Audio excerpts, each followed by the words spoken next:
Hey Joseph, Erica here. Just wanted to take you through some of the swing keys we talked about during your video lessons. Here's your driver from down the line.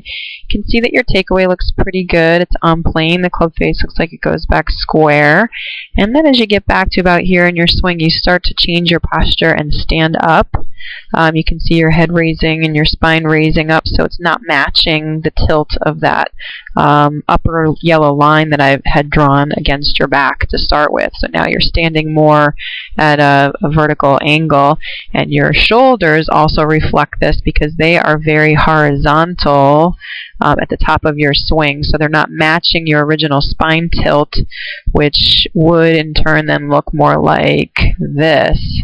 You can see the perpendicular relationships between those two lines and how your shoulders do not match that because you have stood up. So if you stay down in your posture, what I think that will do is help you raise up your hands and arms higher so you do not look so flat in the backswing. This will help create a little bit more steepness. It'll get you on plane. You won't be rotating back as far by doing this, which are all good things to keep you more in control. So with that said, maintain your posture. Your shoulders should feel like they're tilted more down at the ground as you go back. Your spine and your chest will feel lower, and you'll be turning back on that angle. On the way down, you really drop that club low. You have a lot of load in your hands, which is good.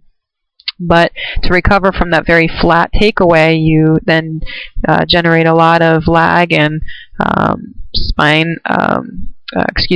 wrist hinge on the way down that you deliver to the ball pretty powerfully, and it sort of works when it all comes together for you. However, even here more so, you can see how your body has changed its position. Now instead of the original angle, you're here. You're very, very vertical. Your hips have come way far inside from their original starting place, and this to me tells me that you're crowding the ball a little bit, and with your body coming in and standing up, it hasn't rotated, so therefore your hips are facing the ball, and you are probably going to have to work really hard to square the club face up to make this go straight instead of what it wants to do, which is go left from that position. So you do eventually turn through, but it's just very late, and again, the loss of posture is probably the main thing that's challenging.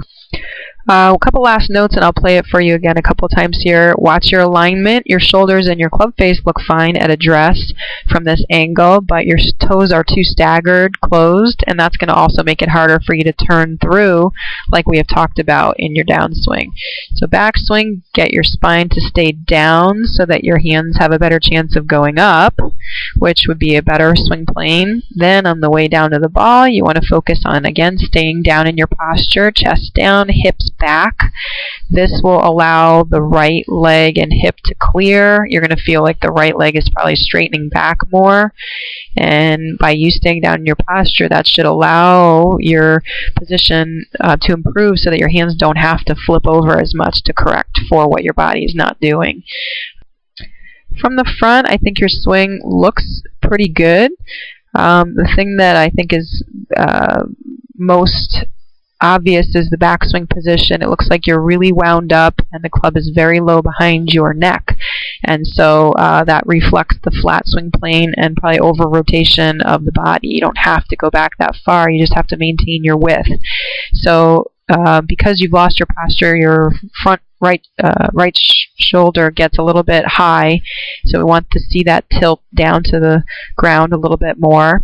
That will create, again, more space, a better swing plane, so that on the way down you have the ability to unwind and turn the hips through instead of standing up and blocking yourself. Okay, you finish with your weight on your front leg, and you're sort of finishing on with your weight on the outside of your right foot, but the process of getting to that position where the breakdown happens is right about here. Okay, you just have to start staying down in your posture and turning the hips so that you can clear, make space, and get that swing plane to come through straighter instead of pushing out to the left. Here's you doing the drill. I think this looked really good. Remember to work on this at home and on the driving range. This is where you want to get to, okay? Staying down in your posture, pushing the right hip back. But again, here's from down the line. Looks really good. Stay down in your posture, reach through, and allow the hips to release. This move right here is what's not happening with your driver swing. And if you work with the irons on the little punch shot idea, that will also help give you the feeling of exaggerating this move without having to work on a full swing version.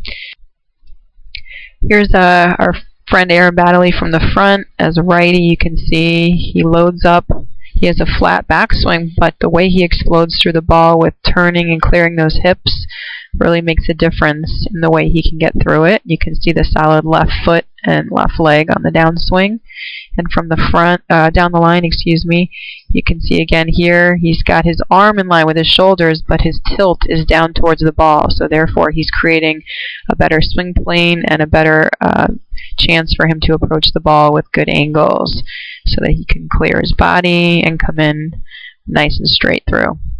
All right, well, thanks for listening. We'll talk to you again next week, and good luck with your practice. Bye.